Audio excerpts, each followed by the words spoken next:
What's up, guys? I'm going to do another test between the GoPro Hero7 and the DJI Osmo Pocket, because the last test I did, I had the stability off on the Hero7, so it wasn't a good comparison. So now I've got both cameras set to 1080. I've got the GoPro Hero7 in linear, and I've got the stability on. And from what I'm seeing right now, it looks like the Osmo's doing better. I feel like the GoPro does pretty good in super view when the stability's on, but in linear it looks like it's really rocking back and forth. So I'm walking on a path, we got straight lines, so we can kind of see what's going on with the stability. Now I'm going to turn the Osmo into flashlight mode, so we'll see if that does any better. I'm trying to just hand hold the GoPro as stable as I can. I can see a lot of jerking back and forth.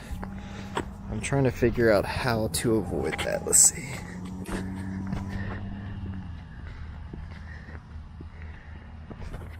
I do feel like gimbal stabilization is still better than the digital stabilization in the GoPro Hero7, but the GoPro Hero7 is the best digital stabilization that I've ever seen.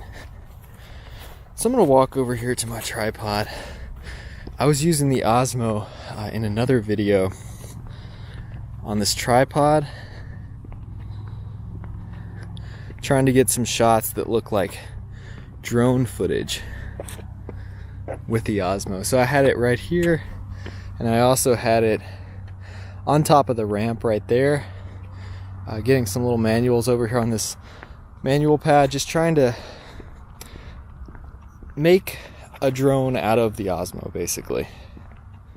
So yeah, this is what it looks like with the stability on in linear view. I had a comment on my other video asking me to do it in linear view, so I decided to do it.